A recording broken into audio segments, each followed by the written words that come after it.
All right, hello, friends. Welcome to Music Nation Speaks, where we talk to musicians and non musicians, but music enthusiasts about their journey, the impact of music in their lives a little bit, or something else, something fun today. And also, I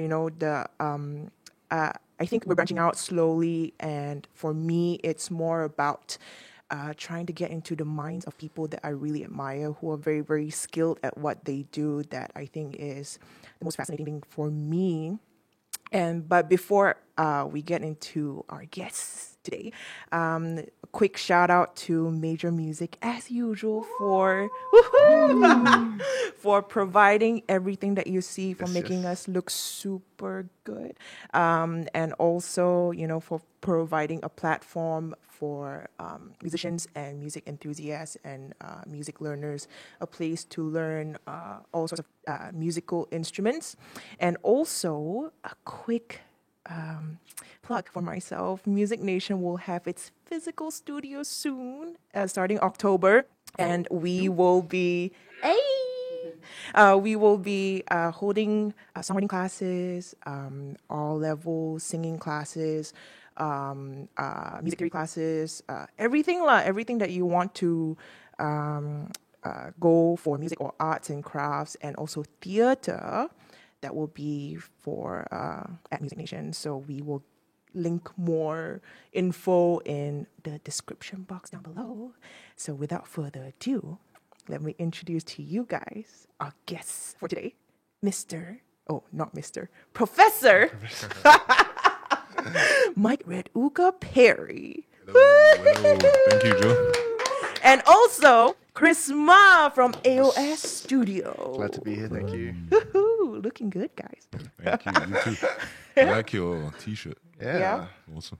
Gotham. Represent. Yeah, Gotham Batman represent. here to Bat back you up. flag. But first of all, thank you all. Thank you both for doing this. Thank you. Oh, thank you for having us. Exactly. Thank you Good for to having be us on. here, and this is a great venue. Like, thanks to you guys for hosting. Yep. Yeah. I feel like I'm on a professional radio. Does it feel like Joe Rogan yet? Yes. I'm sorry, you get Joe Wong, not Joe Rogan. The Malaysian version. Malaysian Joe Rogan. Yeah. Or it's just as good. Wow. So the reason why I asked you guys into this, roped you guys into this, is because I started jiu-jitsu a month and a half ago now, and you guys have been nothing but supportive and very, very patient. And also, for me, getting into jiu-jitsu was completely different than what I do, because I'm a starving musician. So to try something completely different, like where I don't even know, like my butt could hurt the next day, because you're on the floor so much, right? So that was super, super new to me, but also at the same time very stimulating and very humbling, because it's also a skill that you have to get good at gradually, just like music, right? So you don't see your progress until like tap out a white belt all of a sudden, and then you're like, yes, I learned something in class. But in music as well, like, you don't know how good you get until you see a video of yourself, or when you actually get to perform. So for me, learning jiu-jitsu, my first mindset was, I just wanted to know how to defend myself, and quote from Joe Rogan or someone, like, it's better to have it when you need it, rather than need it and not have it. and not have it. Yeah. So that was really, really important for me, and still is. Except now I get more competitive, and then I start crying on the mat. So, so let me start with Mike. How did you get? Tell us a little bit about yourself. Like, how did you get into jiu-jitsu? And you're from London, so how did you get all the way across to Malaysia? Globe. Yeah, the globe. globe. The Yeah, globe. it's a funny Yeah. story, actually, because I didn't even know Chinese people lived in Malaysia until I got here. One of my old students, he was he was a Chinese guy, but I thought he was the exception. You know, I used to teach in London. I thought I thought he was just like his family had migrated there or something like that. Right. You know, I thought it was just like Southeast Asia. You're looking for like fine-looking people, right? So We're off to a great start, Mike. I hope I don't sound too racist though. But what I'm trying to say, like, You're fine. when I came to Malaysia, it was a new experience for me. It was Yeah. a different world. I was Yeah. born in Mongolia, even though it's still part of Asia. It's a very different world. It's very cold up there. It's Right. like it's gloomy. It's like Russia. It's like living in Russia with Asian people. So when I came to Southeast Asia, it was very different for me. So I quite liked it. And I ended up just staying here eventually. I was always thinking, I'll go back at some point, but I'm still here. So Yeah. we'll see how that goes. Yeah. We're But talking yeah, about it just how now. I ended up here. One of my old students back in the UK. So I'd been teaching jiu-jitsu for most of my adult life, pretty much all my adult life. Yeah. Don't really know anything else. Same. And that's why we're branching out. Yeah, it's great that you're branching out in the process, making me branch out. So thank you for expanding my horizons. But yeah, so he invited me out because he had just finished his PhD, and a good friend of mine actually. I still friends to this day. But he invited me out, and I came to visit. I liked Malaysia, so then we saw the opportunity to set up a jiu-jitsu gym, especially in Subang at the time, where I thought there would be a lot of opportunity because people who would get super into jiu-jitsu would be primarily students and stuff, right? Exactly. I think everybody generally does, but like They have more energy, yeah, right? you know, definitely. they're just more keen to get some pent up testosterone out or something. Yes. So it was a good idea, and I still think it is a good idea. But yeah, and then stuff happened, and then it didn't work out as well. And then that's where I met Chris and Nick. And then we opened our place, now AOS Studio. So to this day, we're still here, and we're going to be bigger, hopefully, in the future. Very We're much. in Publica, Monkey, if you guys want to Kiara? drop by and check us out. Yeah. I kind of forgot your question. That was it. That was it. right? How did you get here? That's how I got here. So Yeah. now I'm here. From one gloomy place to To another, and then 180 degree change, right? Yeah. So I always wanted to live somewhere hot and teach jiu-jitsu. So Well, Malaysia's definitely I hot. guess I'm Ta-da! Definitely hot here. Yeah. So, Chris, Yes. how did you get into jiu-jitsu, and how did you get into jiu-jitsu? Well, actually, I wasn't the biggest proponent of jiu-jitsu at the start. Really? Yeah, my brother-in-law first started it, and then he roped my brother in. And we were actually on a ski holiday in New Zealand. And after skiing on the slopes for like 6 hours or so, I mean, we were only there for about 4 days, and we're all very keen snowboarders. Yeah. And all of a sudden, my brother and my brother-in-law goes, "Oh, okay, we're gonna go do jiu-jitsu now." I'm just thinking, what are these two idiots doing? You know, After 6 hours of after 6 skiing. hours of skiing, they and I didn't know anything of jiu-jitsu at that point in time. I just thought like people rolling around on the floor in pajamas, right? So, then I started watching the UFC. And I was like, oh, okay. So this is, how it translates over into like self-defense and martial arts and stuff like that. Yeah. And I actually came to Subang and did a private with you. I think that'll be about 6 years ago now, right? Yeah, I remember Yeah. Nick joined first, and Yeah, then yeah. I think he coerced you into Yeah, joining the cult. he's like, look, I'll pay for you. Just come. So yeah, I did a private, and at that time I was just thinking, Mike was showing me the basics, break falls and shrimps. Technical stand Exactly. Yeah. I was thinking to myself, what am I doing here? Now I have Chris to do that. For Now, me. yeah, exactly. No, that's my job, teaching students, right? So I was just thinking, what am I doing here? Except And- you weren't there for my first class. Yeah, I Six wasn't. hours. Yes, unfortunately, I'm It's sorry. there for you nowadays, right? Yes, when yes. I lose my patience with the new guys, I'm out of here. Chris is always there. So Yeah. So it wasn't until I did at that time I was like kind of living in China as well. I was living half in China and half in Malaysia, and I dropped into a dojo in China. Yeah. And a kid literally half my size. I'm serious. I could probably pick him up and break him in half. That was how small he was. And at that time, I was probably about 85 odd kilos, and I was lifting heavy, and I thought I was king shit, and just strong muscle head, spaz. And I remember I had him, one of those headlock positions. Okay. And I thought, okay, I'm gonna just squeeze and That's hard. and break this guy's neck off, basically, right? Just think like those spaz. Chris, And- everybody, he yeah. saw a guy half his size. He thought, I'm just gonna grab his neck. I'm just gonna snap grab his his neck Pop his off. head. Popped it right off. And yeah, he turned around, and he, till date, besides Mike, he's probably the other person that's probably choked me so hard that I thought I was gonna die.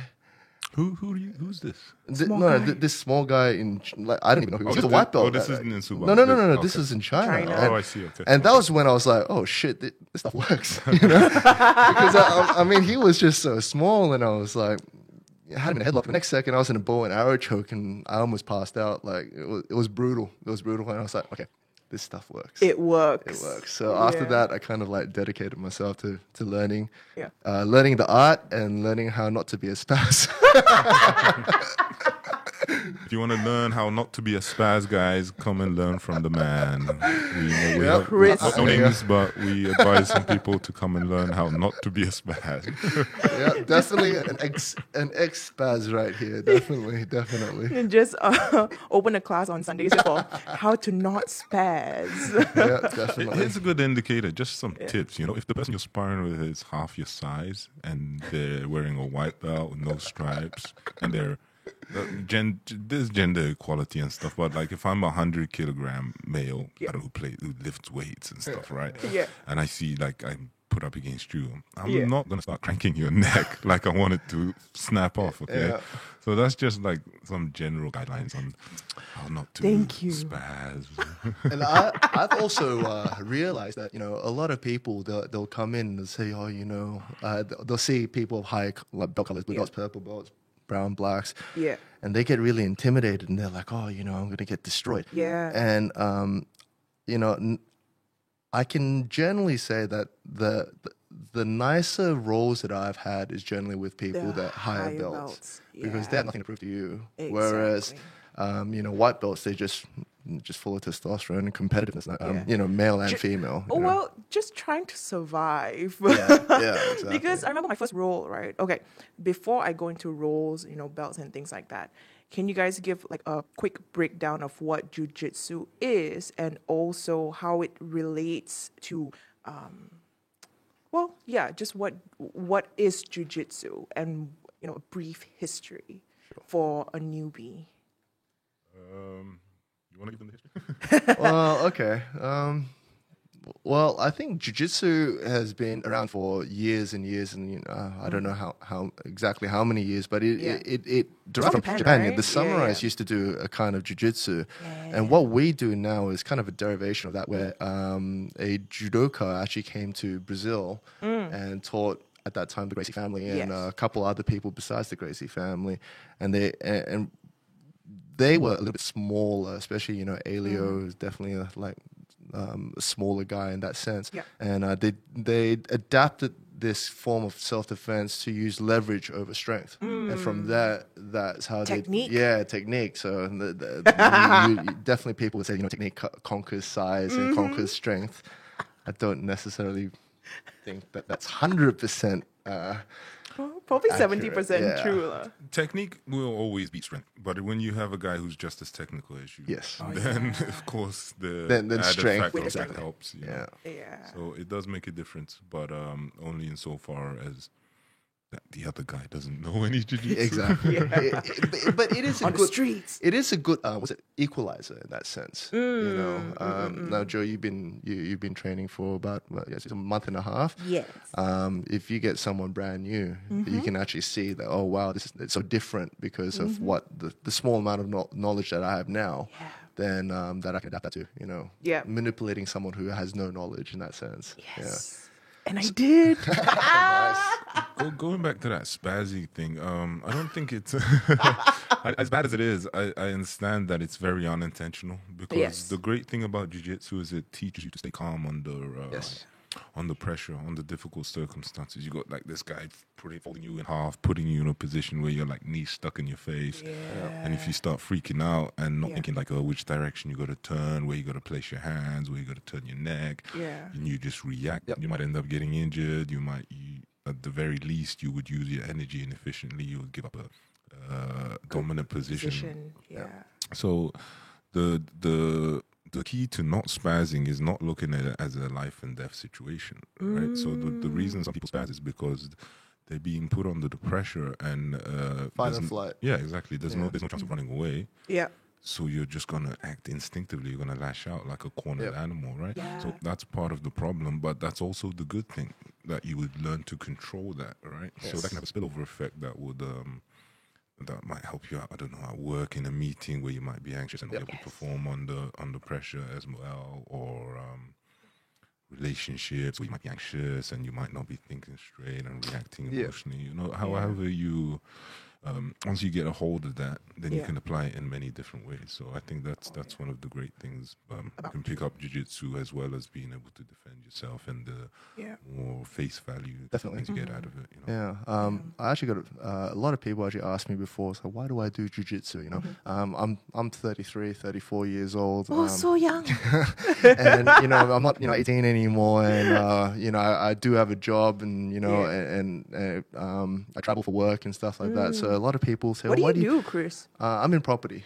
Oh, yeah, so okay. I was based overseas for many years as well. So right. and so a lot of people were saying, oh, you know, why do you do this? You get injured and whatnot. Yeah. And why do you choose this? And going back on what Mike said, I think it's actually a really good skill. And what really got me hooked, not just from a biomechanical standpoint of the whole concept of jiu-jitsu, but I always tell this funny story. People are like, why do you do it? And I was like, what do you think is more stressful? Yeah. You know, your job, you know, your relationship, whatever it may be, or your brother sticking his testicles in your face. So that's basically what happened to like me and my brother. He was my first training partner. The first day he sat on my head. And I was just like, get off me. And I can imagine Nick with exactly. his butt on your face. So, like, for me, it was like, it's a great way to keep calm, because if you lose your cool in any given situation, like if you're in a work meeting, you know, you don't think lucidly, you know, you don't stay calm. You can't think of the bigger picture. In a fight, if you lose your cool, you put everything in gas out. Guess what? You're gonna get choked. You're gonna get smashed in the head. You know, you can't defend yourself. So it's a great way because jiu-jitsu is a sport and an art that you can actually go 100% without hurting your training partner. Do you think you would have been as motivated to get good at jiu-jitsu if Nick wasn't constantly kicking your ass? Probably not, to be really honest. I gotta give him some props for that. I think there definitely was a little bit of a sibling rivalry there. Brother. So, I don't think it doesn't matter how old you get. I think there's always going to be that sibling rivalry. Yeah. definitely. And to be honest, because for me, right, like going back to learning something brand new, it definitely kept me humble. And also it's like a mirror, because I know techniques work, right? So, and I'm quite competitive in a way, but at the same time, it's like I want to keep my cool, you know. So I don't think I was as spazzy, but at the same time, I want to win, you know. So and I don't want to lose my cool. So for me, and the outlet was crying. Right. Like I couldn't keep my shit together, right? I was like, it's okay, I'll pass the gun next time, you know, that kind of thing. So, but it's those moments that really taught me, like, you know, to put jiu-jitsu's philosophy in life. Like when you get stuck in work, when something major happened, like very recently something happened at work and then it was like, what would I do in jiu-jitsu if I get stuck? You know, like, do I turn now? Do I do nothing? Sometimes it's better to not do anything when you're rolling as well, right? You gotta wait for the right time. Exactly. Yeah. And another thing also somebody told me was, you don't go looking for submission. Like when it will present itself to you, and then you you Yep. kind of, Position before submission, yes, and Yeah. definitely you can't always try to force your way to get things right. That's Yeah. not. You can. I'm not saying it doesn't work. You can if you're strong enough, but that's not going to work on everybody, and that's not the. Right. That's not the core of what jiu-jitsu is about. Yeah. It's But about- that applies to life as well. I mean, if you're just like running headstrong into an obstacle in Yes. life, doesn't necessarily mean that you can succeed or overcome that. Yeah.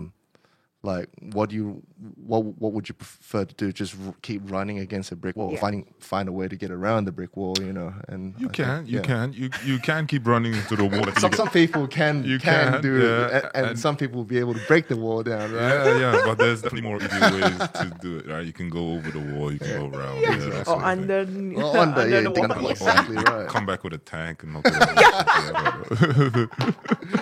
It's not the most efficient way. Yeah. But some people do get far just on sheer determination. Yeah. But then they might burn out, or Yes. they might be like not happy in the process of doing Or it. get injured. Or Get just get injured, or it's not sustainable. It might get them so far, but it might not work after a while. Exactly. Yeah. Exactly. And you got to remember, the one great thing about jiu-jitsu is it's taught me to learn to think in terms of long term. So when Longevity. yeah, longevity, but just in terms of planning ahead. You know, I didn't. In what way? So when I was younger, I just don't think too much about the future, right? You know, I'm just living my life. We just have doing what I infinite want lives. to do. Yeah, when you're young, you're not thinking too much when you're about what's life going to be like when you're older, right? Yeah. Well, you are to an extent, but not so much in detail. Yeah. But like, so for example, if I wanted to do my degree or do masters or something, that would be like 3 years plus 4 years. Oh, that's such a long time. When I'm told, oh, you might take you like 3 years or 4 years to get your purple belt, I'm like, oh, okay. So in 3 years I'll have my purple, then I'll get my brown, hopefully in like 5 or something, right? Yeah, I wasn't gonna be disappointed if I wasn't, but it didn't sound that long, because for me it was worth it, you know. So then it taught me to just think more in the long term, see the bigger picture of things, you know, Right. because it's not gonna happen overnight. So you're gonna have to. You're gonna have to take into consideration, okay, how am I gonna finance myself while I'm doing this, or how am I gonna keep this training schedule so sustainable to be able to keep it up for five years? Right. You know what I mean? It's not like something I'm just gonna And not get it break your overnight. body. Yeah, exactly. It has to be sustainable. So Yeah. one great thing it's taught me is to think in long terms.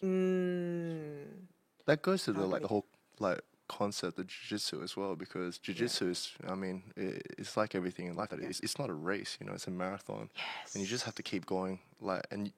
And the great thing about it, and how I can relate, is that you can't cheat your way around it. You know what I mean? Like, you can't cheat. You have to be. It teaches you to be true to yourself. Yes. I mean, you could walk into any gym in the world and you can put on a black belt. Yeah. But the second someone rolls with you, they know you're not a black belt. Yeah. You know what I mean? So, Take it off. Yeah, it just it's really like it teaches you to how to plan, and it teaches you also humility, that you just have to be true to yourself. Yes. And there's no way of trying to cheat the system. Yes. And that's what I really appreciate about it. Yeah, and I love that it's so hands-on. Like, you cannot do it with a dummy. Yeah. Like, I mean, you can, but it's not. It's not the same. It's not the same. Yeah. And then when you really get to do it, like, that's when your how to say reading is one thing. Like, you can watch videos, you can read about it, you can memorize the moves with your eyes, but actually doing it and knowing that your body remembers and your body can actually do it. Very humbling, but also very empowering. Yeah, so I think that's It's like, it's one thing to read about it and have the knowledge, but then when you do it and feel it for yourself, it's something different, right? It's you have a tangible, measurable way of seeing your results. Yes. Right? And I think sports is generally something neglected in certain parts of the world. yeah. And hopefully we can Especially develop here. jiu-jitsu a bit more here, because it does. You could have all the information in the world, but if you don't believe any of it, if you don't think it's going to work, you're never going to put any of it into action, right? Yeah. So I think there needs to be that physical side, and not everybody can just learn from reading, right? Certain people learn better from seeing, and then I think most people learn better from actually doing right? it. Yeah. You know what I mean? So there needs to be some kind of a balance. I feel like too much academic, that's something I've neglected, but too much academic work it's not too great either. You know what I mean? I think America has its problems, but one great thing they do that I've noticed is they're super into sports. It builds that competitive spirit. Like, a lot of them have confidence. They might not be the smartest people in the world, but they're very confident. And they act Yes. on that, and they get things done. Yeah, You know what I yeah. mean? They might make But mistakes. I think it's also good like to have sport to balance off the academics. You know, I mean, I grew For up in sure. Australia, and I look at like the way Yeah, I was sports educated. is big in Australia, right? Yeah, Yeah. sports is massive, and I think it's equally important that we. I mean, I did music as well Yeah. as a kid. The I Asian did- parent thing, Yeah, they'll yeah, send you for exactly, piano and violin lessons. Actually, I played the euphonium, which is like a tuba. So, which is, I mean, I was odd. You know, I was just an odd kid. You played the tuba? Yeah, I played, no joke. I played the tuba for about 7 years. That you thing still is play it? huge. Yeah, I think I got. I don't know what grade I got to. I think grade 7 or something like that. my Yeah, God. so, Can you still play it? no, I can't remember. I mean, I can still read a music sheet. So, I mean, You kept something. yeah, I kept something. I mean, I really did enjoy music though. Yeah, yeah. But like again, going back to academics, it's really good to have a balance and having something physical. Yeah. And I encourage a lot. I mean, we have some kids who they're in school and they're in college and stuff, and Yeah. some of them have come to me. It's like, oh, I want to train more, but my parents won't let me come as often. As yeah. That's ridiculous. That's crazy. Exactly, and Yeah, to say that you shouldn't. It's not like they're going out to party Exactly. or take drugs or Exactly. something, Yeah, right? You're exactly. just coming to do jiu-jitsu. Yes, the chances of getting injured is there, but like, for example, how do people develop allergies? How do you get kids to develop allergies? It's You from keep- overprotection, right? Yeah. You don't let them don't live out. in a bubble. Kind Yeah, of so thing, then you Yeah. don't develop the immune system. And stuff. Yeah. So same kind of thing. You can't shelter them from Forever. hard like adversity, Yeah. and then expect them to overcome that in the future. See, this They is have had no experience. This is why we say that we want to, like me and Mike, we've talked about this a lot in the past as well, that we want to sort of spread jiu-jitsu more within, like, especially Malaysia. Start with Malaysia. I mean, actually in other countries in Southeast Asia, Yeah. is getting really big. Singapore, Thailand, even Philippines is quite huge there, actually. Yeah. And it's actually a cultural kind of thing that, I mean, I was born in Malaysia, but I grew up in Australia. So I've got sort of the best of both because I got very traditional, Malaysian Parents, parents, yeah. and yet I was brought up in a Western kind of environment. Yeah. So my parents always like study, and then school was like, no, actually, you can't just study. You have to Yeah. do this. You have to do music. You have to do Extracurricular, extracurricular activities. yeah. Exactly, and that I find that was actually very beneficial because it's just the exposure to other things, not just reading a book. Yeah. So you get to talk to people, you interact and stuff like Yeah. that. So Yeah. Another thing why I wanted my brother to join as well, because like nowadays, like I get first-hand experience, like they're always on their laptops and on their Yep, phones, and that's how they communicate with their friends, But like, why not actually try to do something outside of Yeah. that screen, Yep. and you actually feel pain, Yep, yep. actually feel outside your comfort zone, right? Exactly. Yeah. And nowadays kids don't know how to talk to each other because they're so used to this. Exactly. And this, right? yeah, So what do you do? How do you feel when you get your head bashed into the ground? Yeah, You yeah. know, like are you gonna start crying like me, or are you be like, shake it off and so People crying when you is not necessarily a bad thing. That shows that you have the emotional investment in that thing. As long as you don't Yeah. let that overwhelm you and give up. Yeah. oh no, never. That's the thing. You know, if you're not emotionally invested, it's also not a good thing. Yeah, Oh, yeah. this guy's beating me, but I don't really care. Yeah, Whatever. yeah. Oh, Yeah. I lost. It's fine. You're not gonna get better that way. Yeah. Than Right. anything, right? Yeah, But if yeah. you're indifferent about the result, then there's no incentive There's for no you to drive. get better. Yeah. So the fact that you are getting so upset about it might actually, because I was very emotional as well. Oh really? Yeah, whenever I lose, that's the reason I don't do well in competitions. Oh. Because the minute I go to competitions, You do pretty well. though. everything not But as, you win. not what I expect of myself. See? Very much an underachiever I think, for what I expect myself Right. from myself. But yeah, so it's all of what I, after some self-searching, soul-searching, I've concluded that I'm just way too emotional. But it's not a bad thing. That's how you get good at Yeah. something. Right? Yeah. You have to put your passion and your heart into it, Yeah. but you got to use it in the right way, right? Yeah. Yeah. You can't let the negative dialogue take over in your head and then give up. You know what I mean? So Yeah. if you're emotionally invested, you'll be more driven to find new ways to improve, To solve it. to solve that issue. Yeah. Exactly. So, Yeah. speaking of Not competitions, right? necessarily a bad thing. Right. And I know because I'm very sensitive, but I will do it. You watch out, I'll kick your ass. But like, speaking of competitions and speaking of regulating emotions, right? Yeah. So, I think competing and also performing things like that. For me, we have to perform quite a bit, with band, in front of people. But then we get into a zone, and it's like, okay, I can trust that process. I can be myself. This is my this is who I am, this is what I do, and I'm good at it, so I have the confidence. But also, you get the, before you go on stage, you get like Jitters. Yeah. jitters, the nervousness in your stomach, like, and I'm just thinking like, I'm wondering like how you guys deal with it because it's such a technical, technical and also very physically Sure. um, Demanding. demanding Yeah. thing, right? So if you freeze up, Yeah. like, oh shit, Yeah. how are you gonna? So how do you guys regulate that?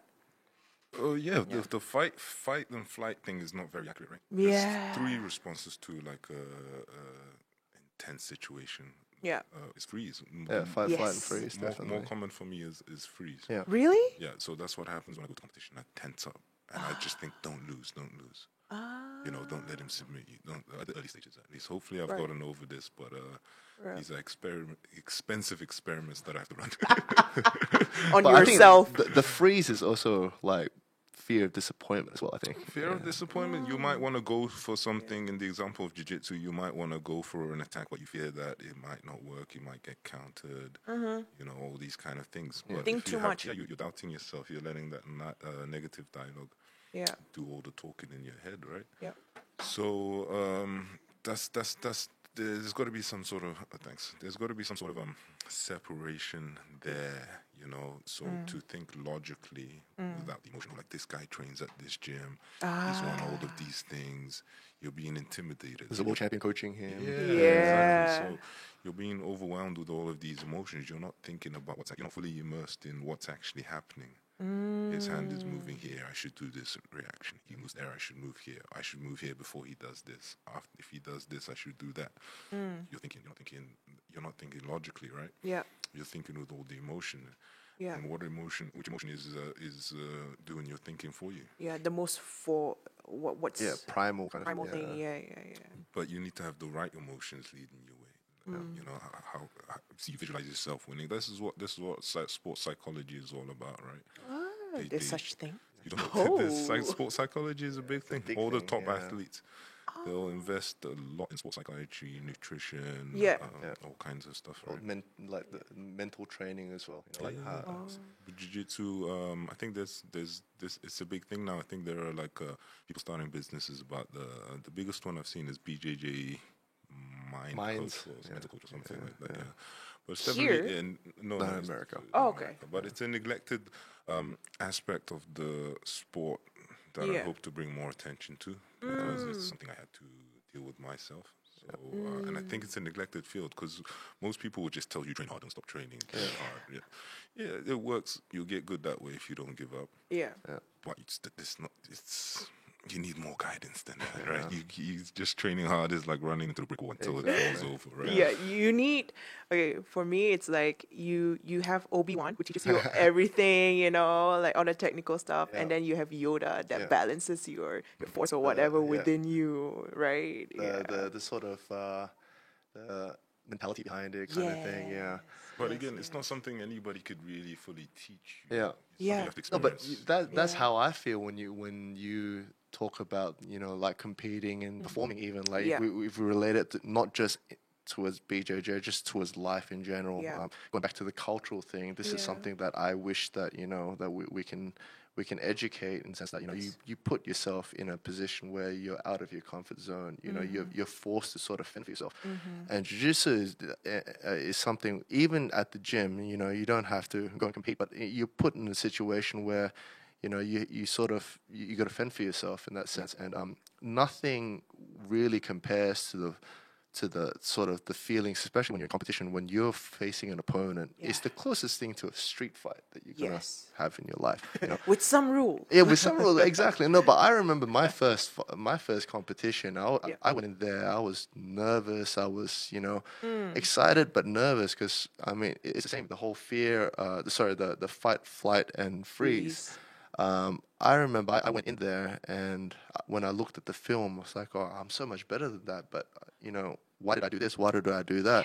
And for me, it's like when you're going up on stage and you look out at the audience, and all of a sudden you just sit there going, "Oh my god!" and you get overwhelmed. Overwhelmed, Yeah. yes.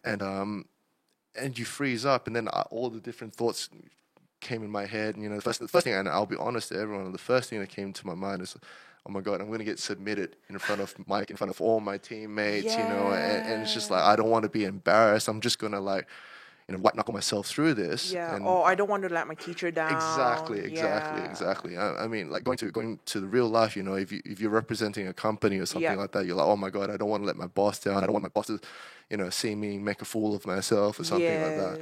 And I think it's good because it puts you in a situation where you have so much adrenaline, when you're competing, and you put yourself in a situation where you just wouldn't really be there in real life until what happens, if you get in a situation, I can honestly say that now, like when I'm in a stressful situation, I'll be like, okay, chill out, it's okay, breathe, stuff like that. And this is definitely through, training that has helped me. Yeah. And a bit of self-awareness too, right? Definitely. Like, how do you react when you're under pressure?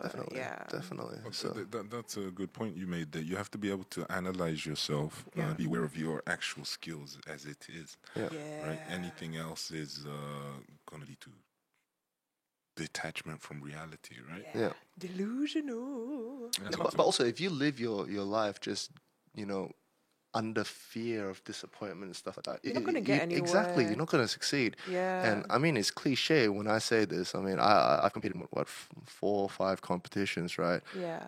And first couple, I didn't really do well, to be honest. And I was just it was just that pent up kind of aggression and like fear of disappointment, wanting to achieve. Yeah. The last one that I actually did win the division, and I walked in there going, I'm just going to go there and have a good time, do my own thing, whatever happens, whatever happens, And I walked in there knowing that, look, if I win, I lose. Mike's not going to think any less of me. He's just going to be like, look, good job, on to the next one. So when I walked in with that kind of mentality, it's just like, oh, okay, that pressure, like learning how to deal with that pressure. It's not just a skill in jiu-jitsu. It's definitely a skill in real life. That that you can adapt. So I mean, that was my own personal experience anyway. Yeah. Oh, that's so cool. I mean, that to bring it back to competitions and what I think. One thing that I needed to get over was with jiu-jitsu or with performing and basically everything else, they don't really care. People don't really care about. They might do, but nobody really cares about it as much as you do. Exactly. It's always You a bigger make it deal more in your head than everybody Exactly. else. Right. So it's always us, right? So if we can learn how to because I do believe that nervousness is a good thing because it shows that you care about what you do because you put so much work and time into it. It's an essential thing for survival. Exactly. Yeah. The animal in us, right? But like, if you don't get nervous ever, then how would you know when you're in danger? Yeah, exactly. Yeah, true. So but too much of that is not good as well, right? Yes. So what would you tell a first time first time student coming in to the dojo, the studio? Actually, why do you guys not call it the dojo? Some people do, I guess. Some people do. Brazilian Jiu-Jitsu it's come quite far since its Japanese root. So it's something else now altogether, especially with the modernization of it from America and stuff. Yeah. You got places Oh, like yeah. 10th Planet and stuff. They're just not very traditional. Yeah, so, they don't do gi and stuff like that. Yeah. So, Yeah. like I was never brought up very formally. Like a lot of gyms, Yeah. you gotta bow before you come on the mats. You gotta wear There's a rash guard mantra, stuff underneath. like that, yeah. You gotta tie your belt when face Facing the the wall. Face the Yeah. wall. Gotta bow to pictures and all sorts of stuff like that. I'm not Yeah. saying any of it is wrong, but I'm just saying I wasn't brought up like that. My instructor wasn't like that. He'll turn up late and then they just start running the class or something, you know. Like, my first instructor was probably the one who had the most influence on me. And he was very technical. He was very good at what he did, Yeah. but he wasn't very disciplined. So I picked up some bad habits of him as well. But yeah, it's just something else now. It wouldn't if you. It's not the same to call it dojo anymore. You know? Yeah. I didn't have much Japanese influence in me. In fact, there was no Japanese influence. My instructor was Brazilian. Most of the people I trained with were Polish or black. So where's the Japanese in that? Yeah. Right? Not to mention all the phrases are in Portuguese. So, Yeah. Oh. you know, so to call it a dojo would be a bit unrealistic Yeah, yeah. to my experience. And I think that's why it really drew me to AOS as well, because like from the pictures that I've seen, and also shout out to Kyle for introducing me to you Thanks, guys. Kyle. Yeah, he's the one who actually, like I think without him prepping me mentally, I wouldn't hang in there for as long as I did, right? And so he was like, because we're pretty close in age. Sure. Yeah, and you guys are super cool, and without the the super strict formalities and things like that. So it made me feel very, very welcomed and very not like a school, but you're there to actually let's grow together, let's do this together, So that I felt that the first week I was there, and then I got super obsessed. So now I'm like, let's go every day. Yeah, everyday water. Yes. Yeah. So, let's take this to. I'm curious about the belt system. Right. Yeah. So, there's the white belt, and then there's blue, Yes. and then there's Purple. purple, and then there's Brown. and then black. Yes. And then I heard that there's red. Yeah. There's coral and then It's coral. black, red, and then white, red, and red or something like that. Yeah, but I don't think you really need to worry about Yeah, that. that one's like I'm not worried, but like, 50 years in jiu-jitsu. Yeah, I think you got to be of a certain age actually to be a coral Yeah. belt, if I'm not mistaken. Maybe like 64 or something. Maybe, don't quote me on that. I'm not sure, but yeah. like an honorary, like. It depends. Not everyone can get like a. Again, I'm not too sure on this, but from what I understand, not everybody can get a coral belt. Yep. Depends on your contribution to the sport. Yeah, There's yeah, the guys like Delahiva who invented a whole new form of guard and stuff who can get like red belts. And whatever. He's a guy? Families. Yeah. He's a guy, yeah. Oh, But I thought that was lot just of a the moves- a lot of the moves are named after After people. Like Yeah. Kimura is a Japanese Japanese guy. guy. Ah. One flu. Just one flu. Yeah, I didn't know that. Yeah, and Americana? Ezekiel and Americana. Ezekiel. I don't know what that is. I think maybe somebody just like Americanas or something. Mm. But yeah, Ezekiel and Delahiva, they're both people. So Hey, good to know. And Kimura, of course. So the reason why I'm curious about the belt system is that there is no definite like in music Yeah. after you Curriculum, right? Yeah, there's no curriculum. Like after you play 3 songs, you do your skills and your technicals, and then you pass the exam. Scales and stuff. Yeah, and then you go on to grade 2, Yeah, grade yeah, 3, and then yeah. if you're, if you finish those, if you can play a grade 8 song in a span of 3 years, you get a grade 8. You know. Yeah. I'm So- glad you brought that up. Yeah, I don't think I actually prefer the way that Brazilian Jiu-Jitsu. Well, not everybody does it the same. Depends on your affiliation and Yeah. your gym and stuff. But I prefer the way that it's done. That people should get what they deserve over the years that they've done, not just because they've passed one test. Yeah. Exactly. Or whatever, right? Like then they're solely training to pass that test, right? Or to have the certain things.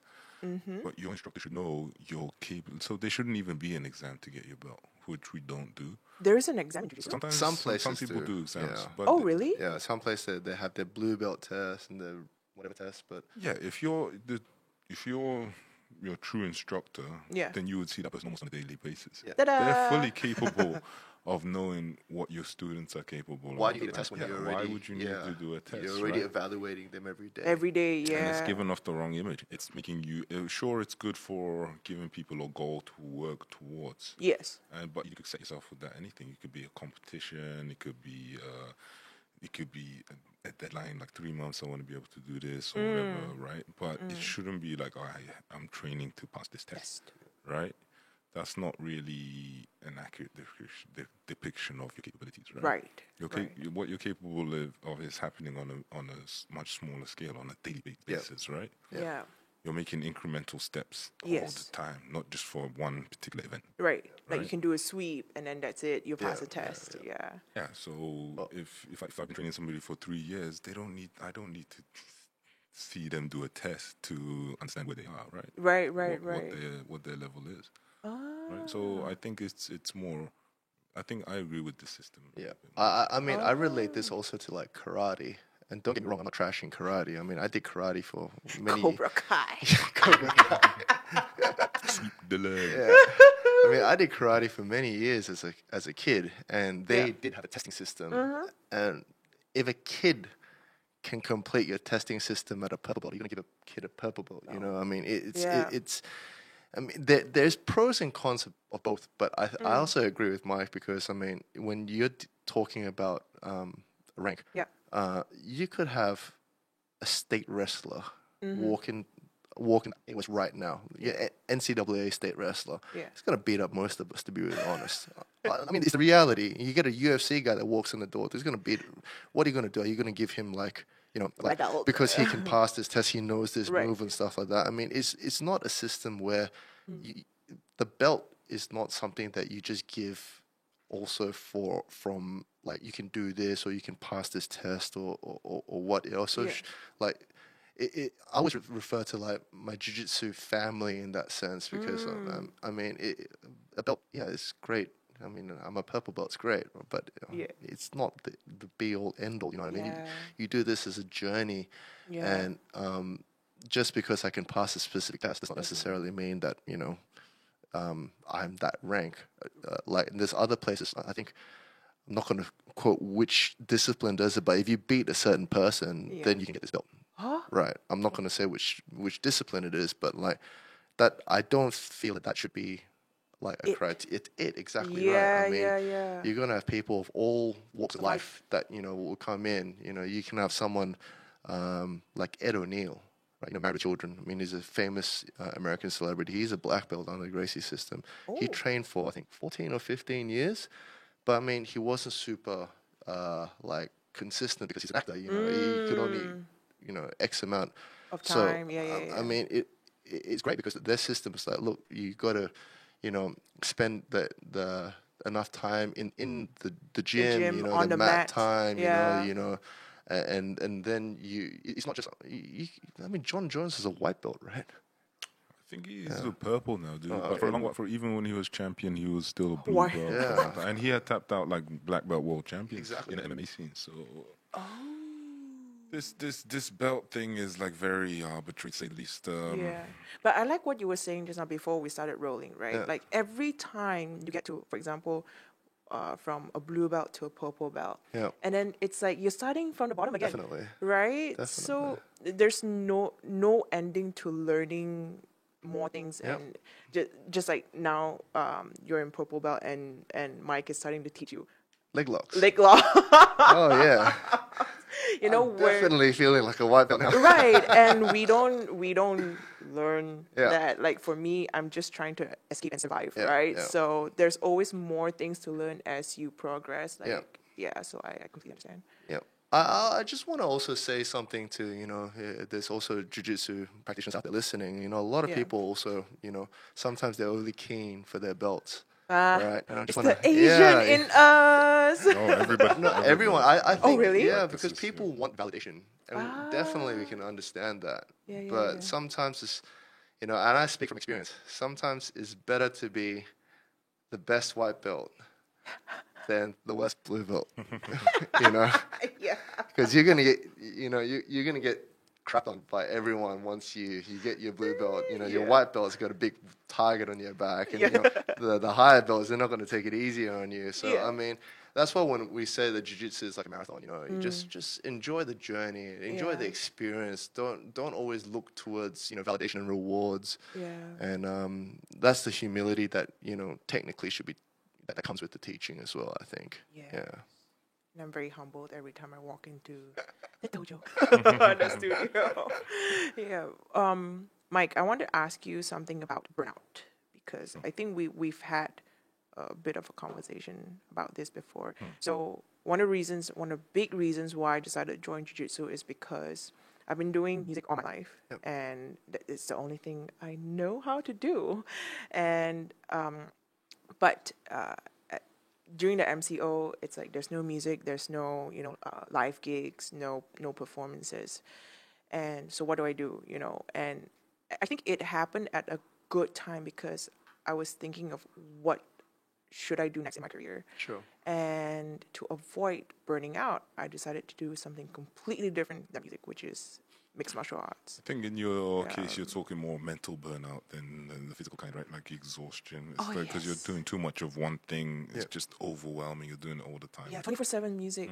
Yeah. Yeah. That is the problem when you do what you love as work. Because when you do work, anything else, everything can become like Yeah. little less Enjoyable. enjoyable, I guess. Yeah. But at the same time, it can take you further. Because somebody. Like a friend of mine, on paper, he has the ideal situation. So he was a banker. He's making sufficient money. Now he's able to just work freelance, so he can train when he wants. He doesn't have to rely on jiu-jitsu for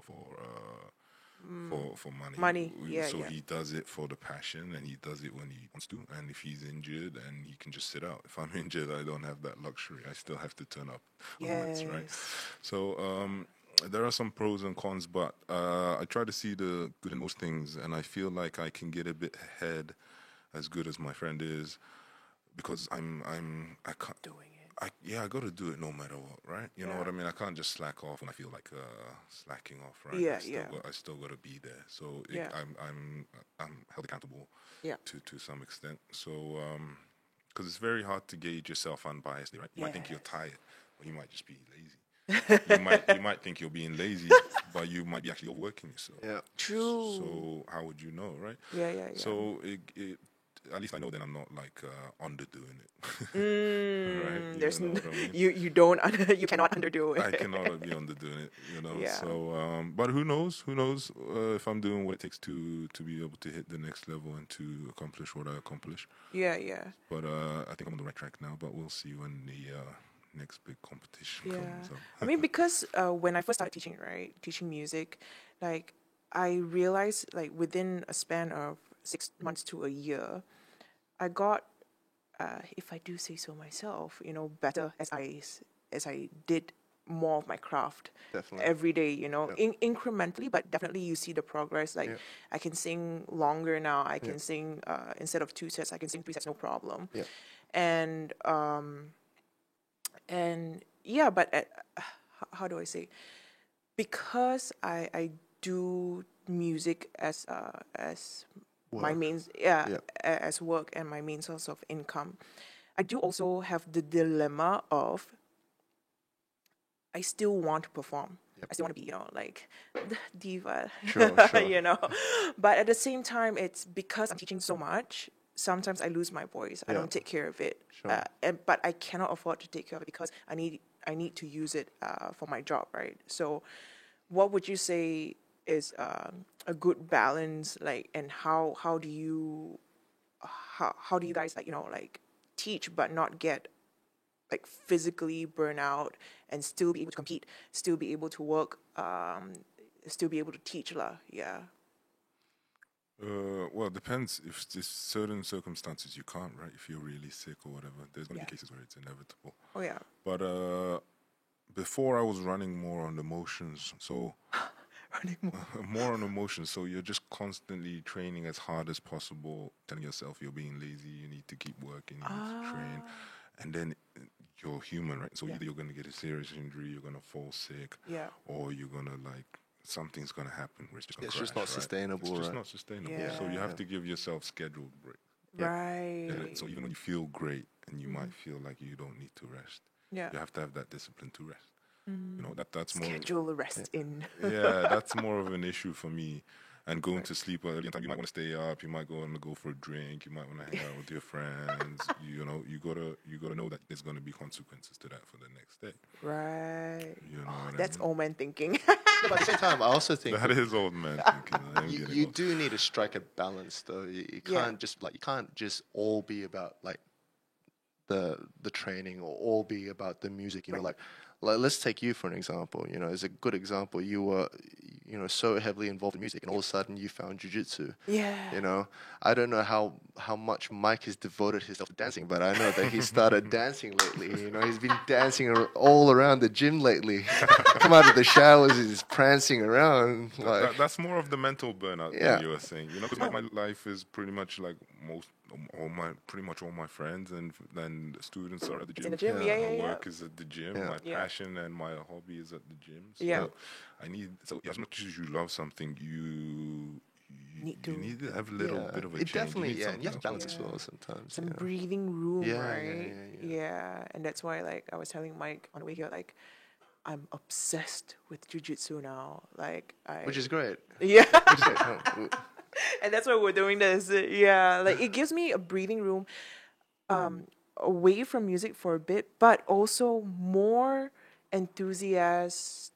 more enthusiasm.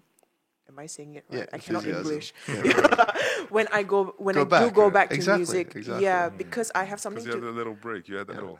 It's like if you're doing work for like the whole day, Yeah. you'd be more Yeah. efficient if you had little breaks, right? Even if you're sitting in Exactly. front of the desk and you're tired, there's no point in sitting there anymore because you're not absorbing any more information. Right? And also, like, it gives me something to look forward to. I know I have Definitely. training tonight. It's Yeah. gonna be fun. Yeah. It's gonna be painful, but it's okay. Yeah. You know. Yeah. So You feel good afterwards. Yeah.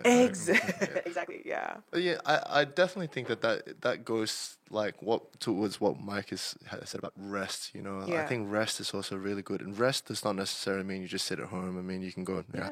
Like I look at myself. Not just for jiu-jitsu. For Sorry to everything, interrupt. right? Yeah. Yeah. Like my brother, I love the guy, but he understands nothing about taking breaks. Right? So he's always on the go. He's actually one of the funniest people and the friendliest people I know, right? Aw. But the problem, he's always hungry and tired. Yeah. So most people think he's a douchebag.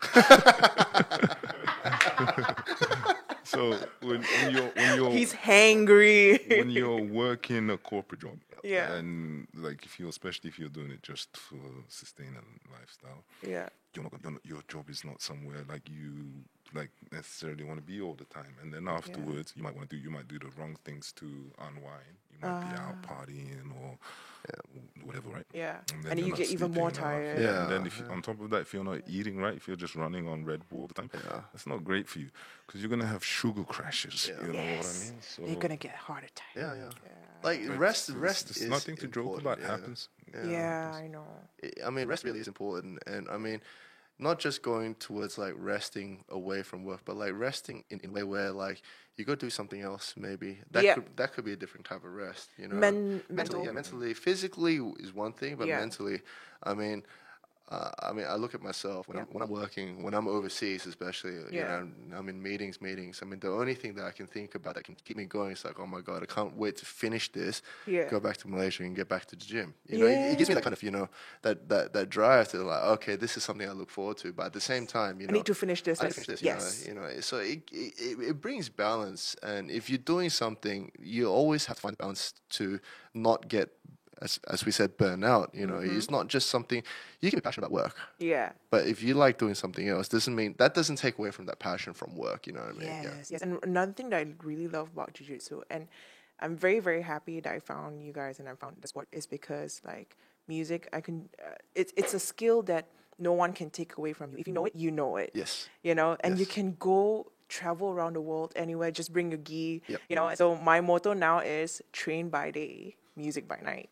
all day, every day. That's the great thing about jiu-jitsu. Yeah. What I love more than doing jiu-jitsu, well, one of the great things about doing jiu-jitsu is anywhere you can go, you'll know what to expect, right? You go to a different part of the world with completely different cultures and stuff, where you find a jiu-jitsu gym, you'll Even you'll if you have cannot speak the this, same language. yeah. You'll have this common ground that will immediately Connects people, connect right? people. Yeah. Exactly. Yeah. Some of the people that I know now, I would never have associated with if it wasn't for jiu-jitsu.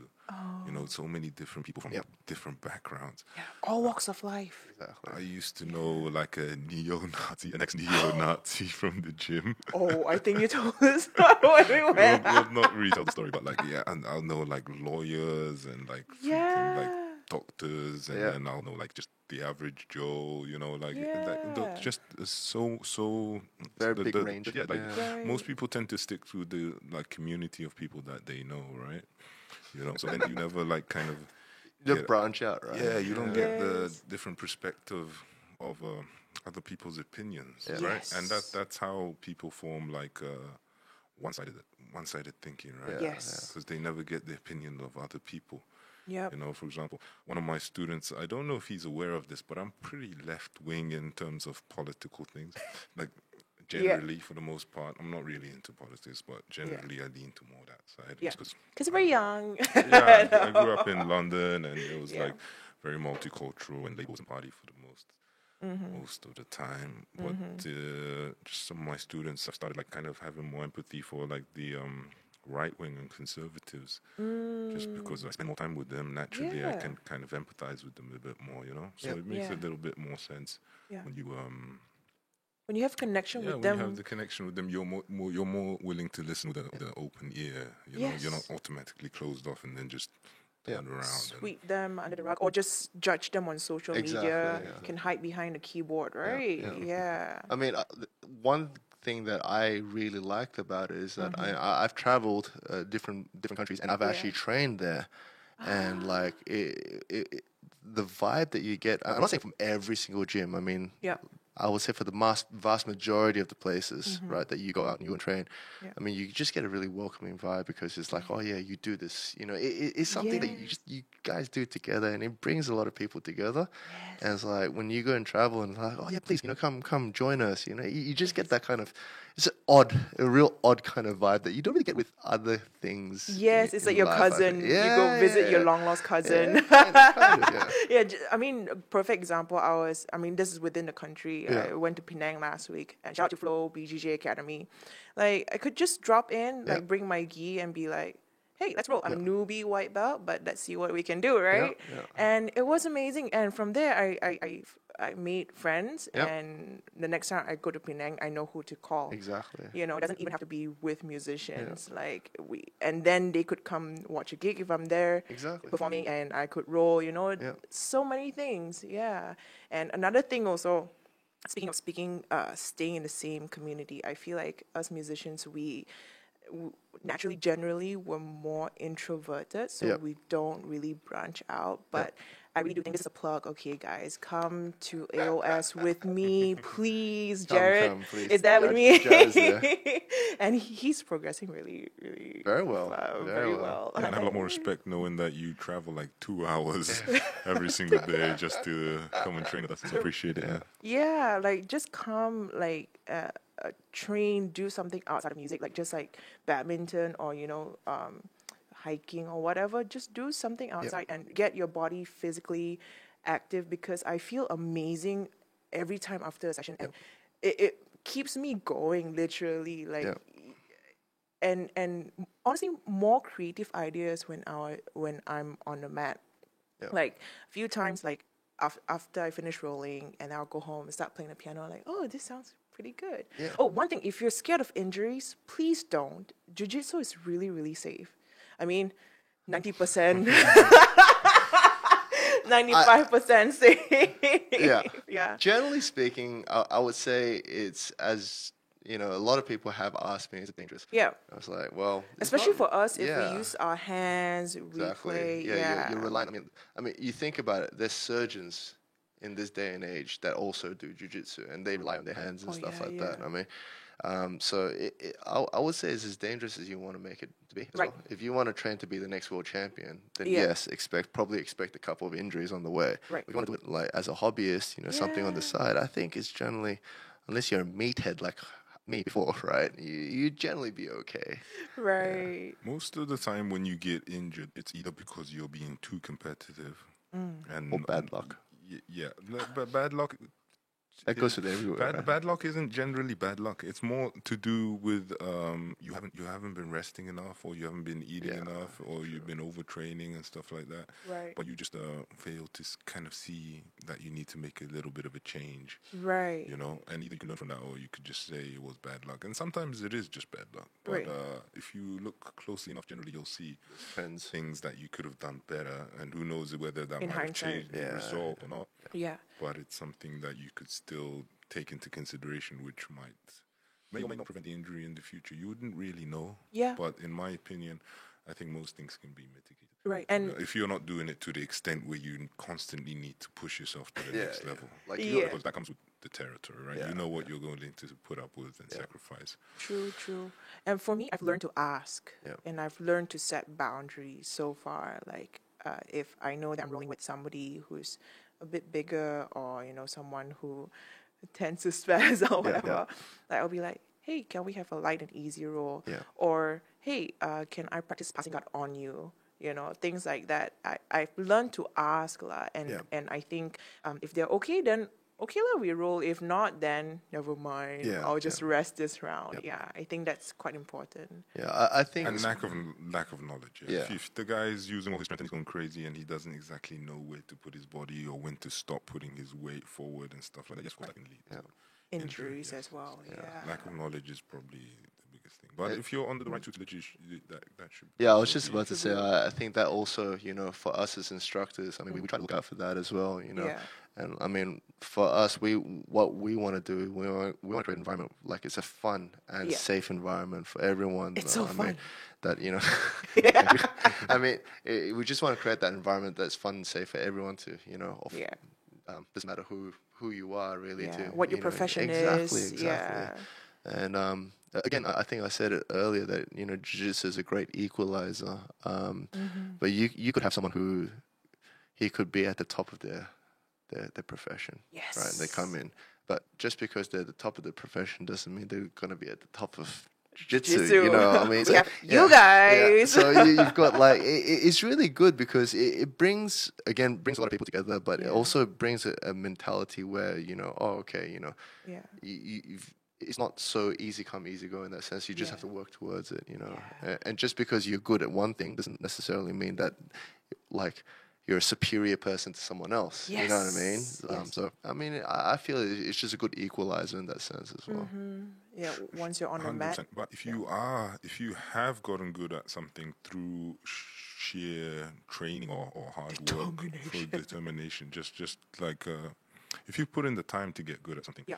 that recipe can then be applied to something else. Yeah. Definitely. Which can make the process a lot shorter. I believe. The mindset is quite important. Yeah, but then as you well. can't come in thinking, yes, I'm just going to automatically be good at it.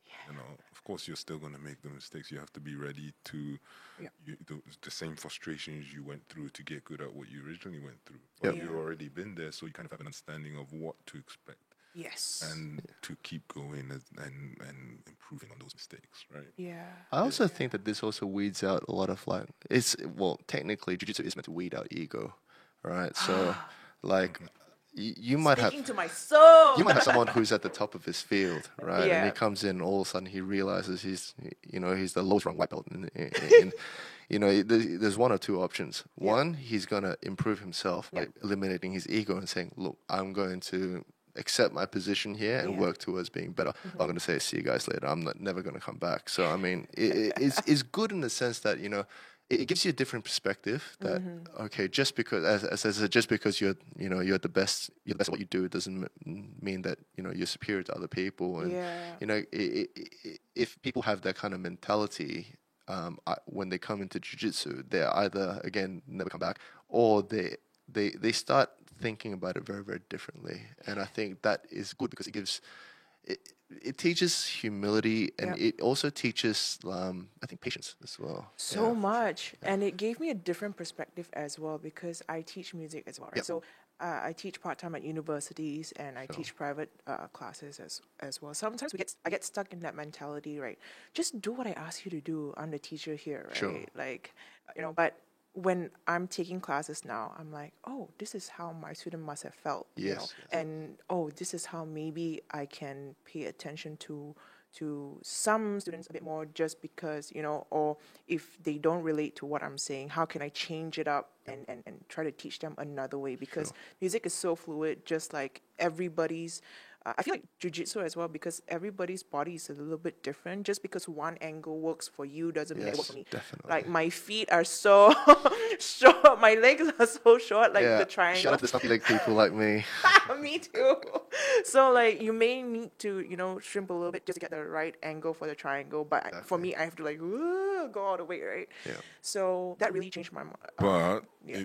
getting the triangle will be harder for you, but finishing it will be a lot easier, easier. yeah. So, like, there's always pros and cons to Yeah. most things, right? Yeah. Because if you had long legs, the guys usually escape the triangle. You lock it up easy, but it's because your legs are so long. The space. triangle So is much so space. big, right? So it has its pros and cons. You just got to understand your weaknesses and your strengths and play to them. Right. Yeah. When my brother-in-law Teach you said, small girl jiu-jitsu. my brother-in-law once told me that people have no business being inside my triangle because of how short my legs are. And those who actually find themselves inside my triangle, they screwed up a long time ago. Already, right? So speaking of teaching, right? How is it like running a gym, and how is it like? What made you guys start AOS? I love the name Art of Submission. It calls to the artist in me, you know. So, how is it like so far? How many years have you guys been doing it, and what are some of the challenges that you guys are facing besides the MCO? Sure. We were Yeah. inspired by 50 Shades of Grey.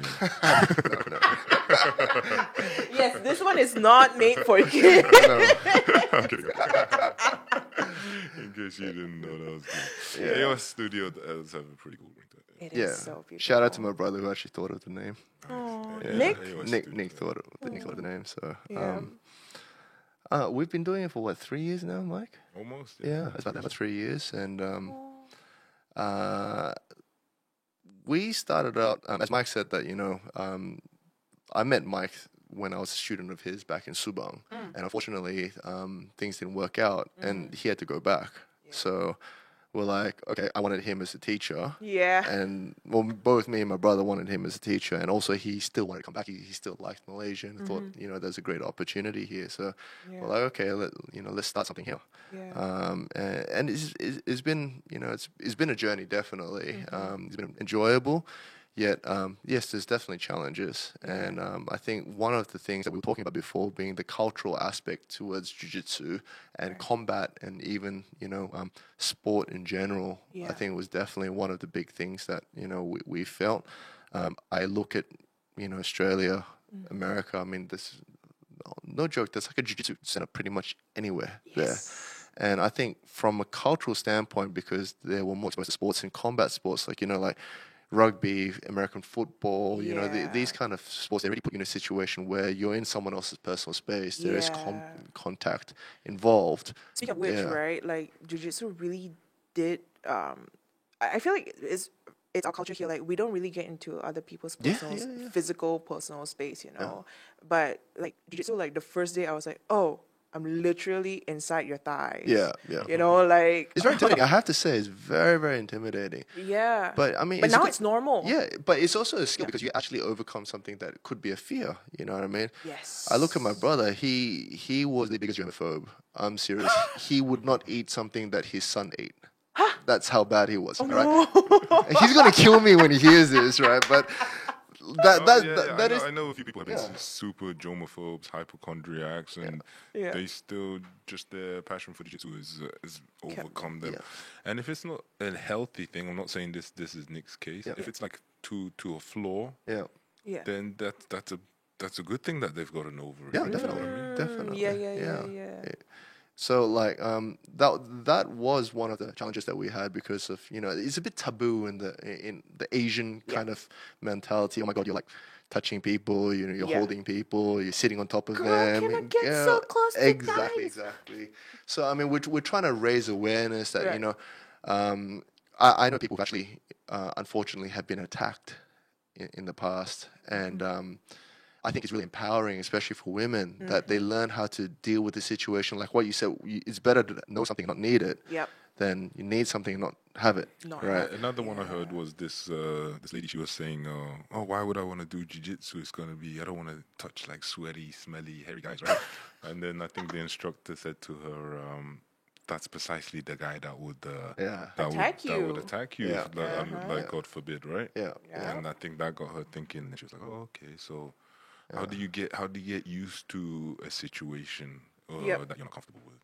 Yes. Like constantly be putting yourself in that But situation." exactly, experiencing Yes. it, and then if you are used to it, then you can deal with it. Exactly. Exactly. You won't panic. You'll be able to think more rationally. Just like when you learn to drive, right? It's everything's new. You're Yeah. panicking. You're stalling, but then it just becomes second nature. You don't think about about it much now. to But it, think right? also Yeah. in relation to you guys, right? Yeah. As musicians, I mean, the first time you guys are ever on stage in front of an audience, I mean, it's daunting, right? It's like, oh my God, and how do you get over that? Some people, You just gotta do you it. just keep doing it. Exactly. You Yes. just got to keep doing it, and then you build that kind of, I won't say a resistance, but Resilience. yeah, you build resilience, and then from that you can actually like overcome the challenge. Exactly. And for us operating AOS, I mean, this Yeah. is one thing that we really, really, truly believed in. We wanted to empower, Yeah. especially the female community, Yes. and just give them an experience where they're outside their comfort zones and see how they can react to that. I mean, that was something that we wanted to do, and we're still doing it, and it's still a bit of a challenge, but I mean, Yeah. we are getting there. I mean, nowadays, There's ups and downs, but definitely. hopefully we're going the right way now. Generally, we're going up, but just like it's on the grand scale, we're going up. Yeah. But like on the way up, it's Yeah, like, there's just a lot of plateaus and then going up, Yeah, then exactly. plateaus. I mean, Right. as with anything, I think. Yes. But yeah, for us, Especially when it comes to a business, right? yeah, exactly. yeah, like COVID and stuff like that. This is it's been It's like been the tough. worst possible thing for us, right? Yeah. That kind of industry. There's Like, no- this is Combat pandemic, sports. Exactly. There's not much social distancing in combat sports. No, Any not at kind of all. combat sports. But I mean that. But we for- do check temperatures Yes, before we go we into we do gym. have our Generally, very very good with hygiene. Yeah. and, Yes. I love the foot basin. yes, this is something that guys, cut your nails, wash your feet, brush your teeth, Yeah, cut your hair, all don't know that how stuff, many- please. how many marks all over my body from people not cutting their nails. But I mean, There's for- only so much we can do. You guys got to do your own part. Isn't it? I had a text that you sent in the group. I Like, can't brush your teeth for you. that you were like, I feel like cats scratch me like every time I come I feel home. like shop. sometimes it's partly my fault right, yeah. because I've been doing it for so long, so I just assume it's a given. Oh, yeah. But especially with the new guys, it's not.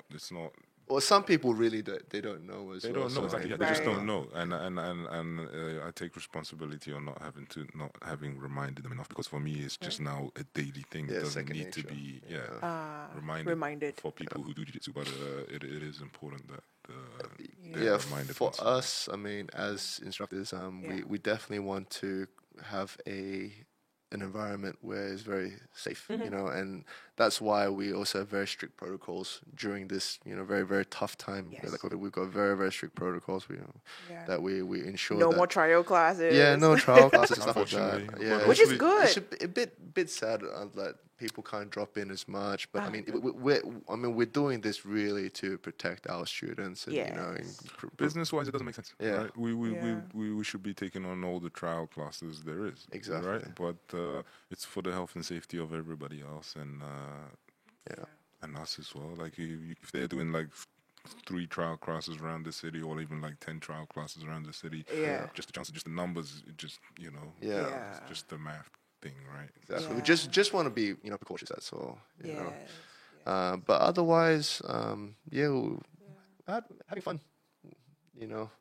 At EOS. At AOS, running it. definitely got its challenges, but I think I think meeting people like you, honestly, is the most rewarding part of it. Like, when people come to the gym and say, And that has an impact on yeah, them, they right? have they have such a positive impact, and you think, oh, okay, I have provided something to someone, a skill set to someone that they're enthusiastic and they have satisfaction out of. I think I've only been teaching very very recently. Mike's been doing it for most of his life, but like When your teacher don't show up.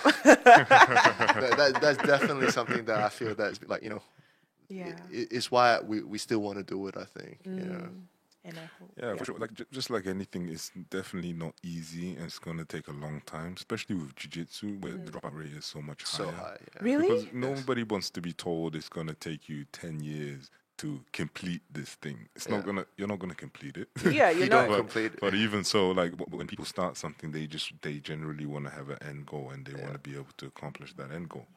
Nobody wants to be told you're just going to be indefinitely doing this, and you're gonna. Right. There's no like, what's your definition of good, Right. right? Yeah. Like I want to do this till I'm good. Yeah. There's Yeah. no good. Like that's just Subjective. yeah, right, exactly. Exactly. And some people just can't deal with the Somebody ego as can't well, deal with it, Yeah. So it's a very tough thing to. Instant gratification. Yeah. Right? Yeah, exactly. So we know it's going to take a while. It's a niche that the people who will stick with it and do it all the years and stuff. Yeah. And But it is growing, definitely. it is growing. Yeah, but Next to Joe Rogan. it's like what we talked about, right? It's a long term thing. You're Yeah. gonna anticipate these hiccups. You're gonna anticipate you can't foresee everything, but you're gonna have to deal with them with the right attitude. Right? Yes. But we know that ultimately, if we keep going, we're gonna end up in a good place. Yeah. Because I believe in jiu-jitsu, and so does Chris. And me Because we- too. You Yeah, of too, course, yeah. So we know what it can do for people. We know how it can change people because we've experienced it ourselves. And as a business, it might not be the easiest thing, but I'm committed to it. Chris and Nick are committed to it. So there's no Yeah. reason it shouldn't work. Yes. And I think it's why I stumbled into it as well and why I'm sticking with it. Yeah. Because with music, there's no end goal, Exactly. you know? Yeah, like that's a good comparison. Right? Some people might find heavy metal amazing, but Yeah. to me, it's noise, right? Yeah, yeah. So, what is good in music? It's very subjective, Yeah. right? It's just like jujitsu. Like, I don't know what's good right now. Yeah. I'm so new at it, right? But I do know that there is no end goal to it, Yeah. and there is. You're always learning. You're always learning, Yeah. and for music, it's about the process. Yeah. You don't get to be, Beyonce didn't get to where she is today Overnight. overnight. Exactly. It took her so many, and she's still evolving. Yeah. And that's the perfect thing about it, right? Yeah. You evolve with your instrument, you evolve with your voice, Yeah. and in jiu-jitsu as well. Yeah, definitely. Every year that you grow, your body changes. Like, what are you Yeah. tweaking? How do you adapt to it? How do you Yeah. adapt to change? And I think that goes with life, but like Yeah. in relation to jiu-jitsu, I mean, Yeah. you can see how jiu-jitsu was back in the day and Yeah. how it is now, how it's evolved, and how Yeah. people. I mean, you have some traditional guys who Yeah. don't want to evolve, and but the whole game is starting to change, Yes. and I think it shows those people who are willing to sort of adapt to certain changes, not necessarily change 100%, but they have to make like adaptations. Change is Yeah, inevitable. it changes definitely. Change, whether you want to accept that or not, Yeah. It's up to you. It's up to you. Yeah. But you're changing. You're growing older by the minute. Everything's Yeah. changing. Society's changing as well. Yeah, for you sure. know, So how do you adapt to that? Exactly. Yeah, I think that's also very good. Thing. All I right, feel like we should be talking more about music on this scene. As, No, I mean, we are branching out for a reason. But I do have to ask you guys, Yeah. what is your favorite genre? Ooh, that's difficult because I have different moods. So like I'm Go to. seriously like you ask anybody that spends like a lot of time with me, and they'll have like from classical to rock Yeah. to hip hop to like so- cheesy 90s romance. Have you seen the playlist? No, do I want Just to? have a look at the playlist. when I'm teaching, I'm like, yep, this is not my playlist. No, but I do know that you listen to a lot of lo-fi, because that's what you do when you start like. I have my phases.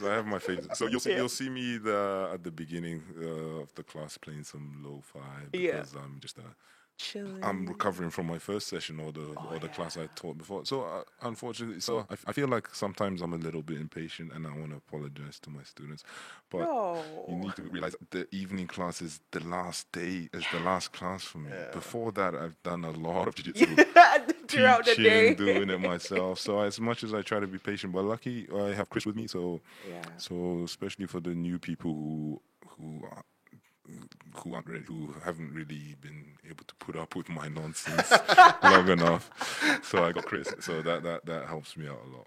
Right. Like yeah, by the time evening class is done, comes around, I'm pretty much done. So Yeah. And then for us, it's like, let's get this yeah, going. and it's the start exactly because I remember when it was like that for me as well. I can't Yeah. just wait. I can't wait to finish uni just so I can get the mat. Yeah. Yeah. And then just stay there the whole night. I don't want to leave, and Yeah. the gym's closing. I'm just I still remember, there. man, I Yeah. remember when you were in UK, and then I had to wake up, go to work, leave work at 11:30 to get to the gym to teach the lunchtime class, then go back to work, and then leave work to come and teach class in at the evening class. in Yeah, evening. exactly. And that's That was exhausting enough tired already. as hell, you know. And- So you were working a day job. Yeah. And then, oh, only when Mike was away for what, about a month and a half. Yeah, I was away for a while. Yeah, for a while because he went back to UK for his injury, and yeah, I had to cover the classes then. So I thought I was scheduled in for knee surgery, but apparently doctors don't seem to agree on yeah, things themselves. Mike's either. resilient. It's fine. He's fine. are you okay? It's okay. I'll deal with it. I'll deal with it. No, I'm dealing with it in a more scientific way than I'm making it out to be. I'm building more muscle around the joints and Okay. and avoiding movements and just being smarter with my training and nutrition and stuff. Just becoming a bit more boring, I guess. Less partying and stuff like that. So. Pretty much everything that we smarter. discussed earlier, right? Having said that, I think some people tend to misunderstand me because I'm quite a self-conscious guy. So sometimes I'll be posting nonsense on Instagram and stuff, but most of the time I'll be too self-conscious to post most things. So Like I- what? just like my training and whatever, not right? You know what I mean? Yeah. You should I though. don't think you need to be bragging about it because I think a lot of people nowadays they present a different image of themselves on yeah. social media, right? I would know all of Some people it's not a bad thing, Yeah. but it's not something that I can really do. For better or for worse, I'm just who I am. Sometimes I'm a nice guy, sometimes I'm a dick. So No, but one thing for real though, like I do wish, because I love like once you go down the jiu-jitsu YouTube rabbit Yeah. hole, right? Oh, yeah. Like you don't really come out. Yeah. But like I do, as a student of AOS and of course Mike, I do wish to see some content from you guys. Like maybe short clips and things like Yeah. that. we could be doing more. Yep. Yeah, that would be. We very, actually very have helpful. some coming up. We were talking about this just the other day, right? Just the other, I actually got one right now that I'm working on. So hopefully very soon, once I work out how to use the video editor.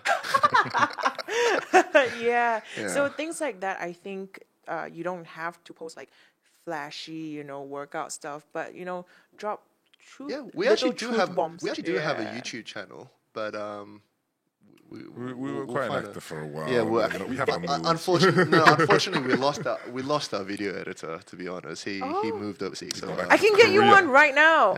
okay, cool. We can get back onto it. I mean, we Right? are being more active, and we actually talked about this. I think that waiting back for in the the day. right time when we're taking on more trials. Not and just stuff. that, but I mean, we were talking about it a lot last year, and then like at the end of last year, remember? And then when you came back at the start of this year, we're like, okay, we're gonna go back and do like our tutorials, our this, our that, and Yeah. everything. And then all of a sudden, COVID hit, and everything just went, Yeah.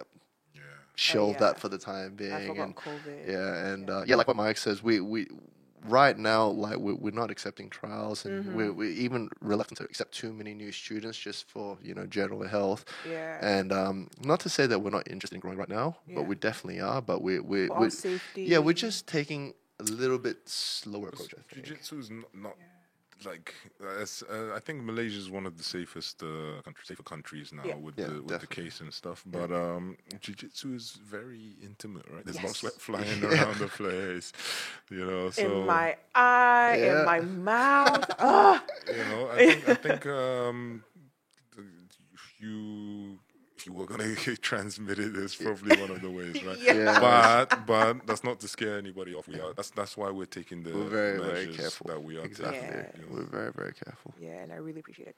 But So, yeah, we'll link you guys our YouTube channel later on. Yeah, we do Yes. actually have one. yeah, Yeah. and I'll send you guys what's it called, the videographer. Yes. Yeah, Yeah. please do. Cheap price, friend price. Okay, I'll be the agent. Yeah. So quick round.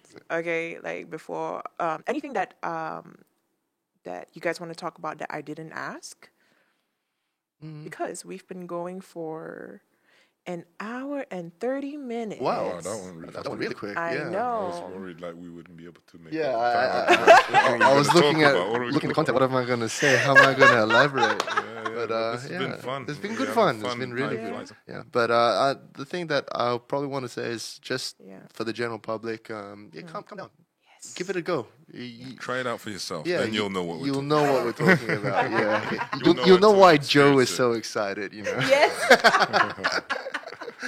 So yeah, definitely do give it a go. And yeah, hit up Mike, hit up Joe. The best black belt in the country. Us. You can take on some super fights to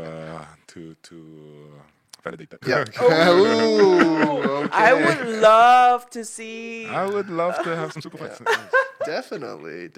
friendly match between. I don't think between- competitions are organized. But I think I had this idea we could do like a live stream, right? That way we could get more audience. You know, actually, that's the funny thing, right? When I posted this podcast poster, Yeah. about 10 people messaged me going, "Are you fighting your professor?" I'm not even joking. I'm like, guys, why would I do that? You know, it's just me dying on a live stream. I mean, what's the point? I'll just get murdered. It kind of did look like a fight poster, I suppose, right? Kind of like those old school The Street old school, Fighter. yeah. Load up stuff.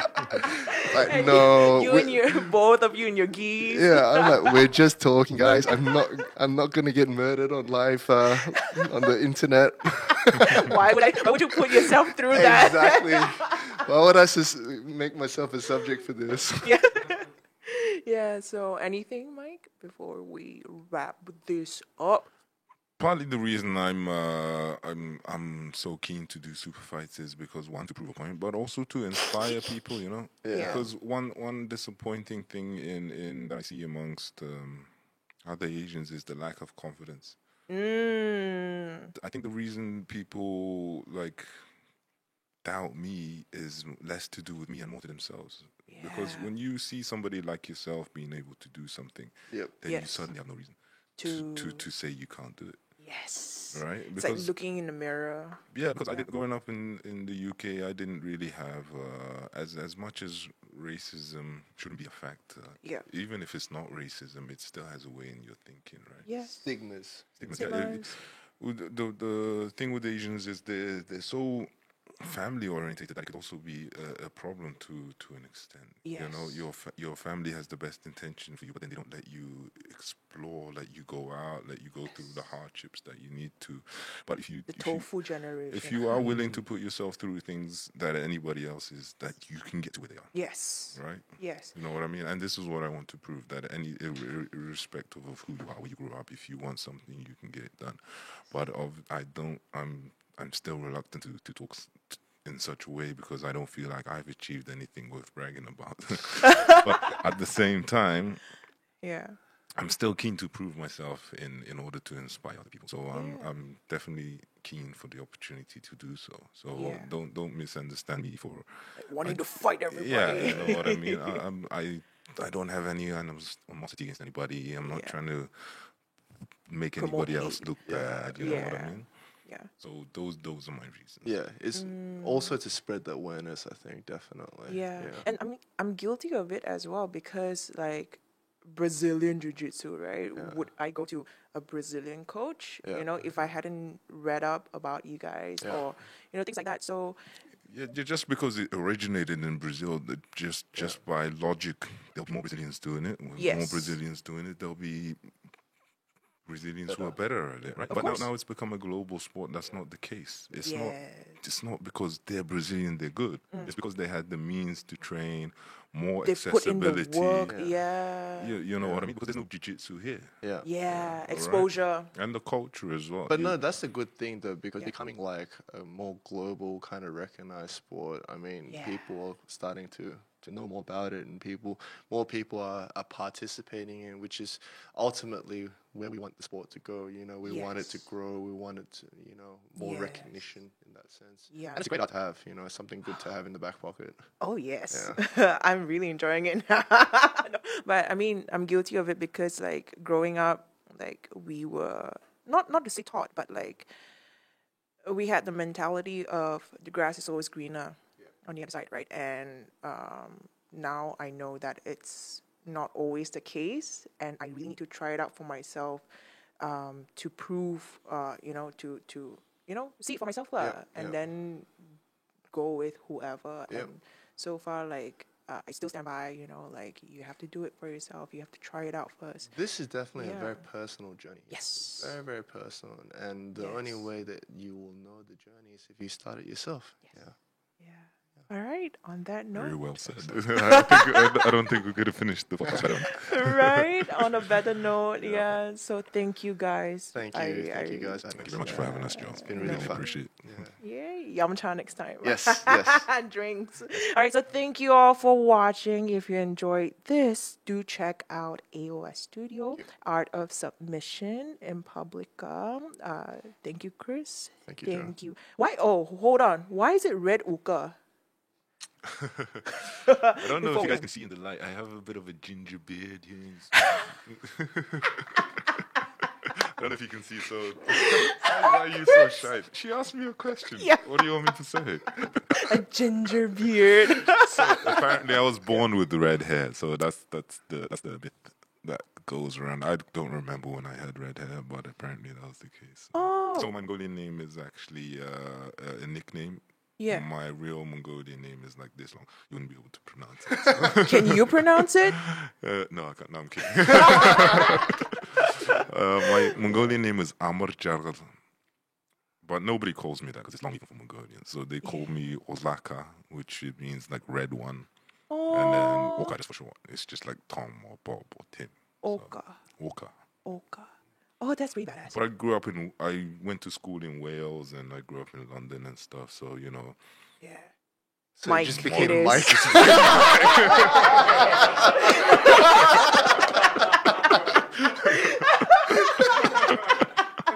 On that note, guys, Mike Perry. Mike Perry. Mike Red Oka. whenever I turn up for like anything, right, they're just like, Mike Perry. Okay. Where's Mike Perry? Mike Perry. I'm standing right in front there like, Mike Perry. It's me. Okay. You racist? Why can't I be Mike Perry? You want me to give you my actual name? You pronounce it then. In the UK, they won't say this stuff because they're so worried about like being politically Yeah, incorrect, right? PC. So they just like straight away, okay, Mike. So, Oh my god, that's amazing. All right, so thank you guys for watching. And you guys. do check out AOS Studios. And also, I'll see you guys next time. Goodbye. Bye-bye. Oos. Later. Can I use it now? Oos. yeah, of course. You're qualified now. You're English. Thanks, guys.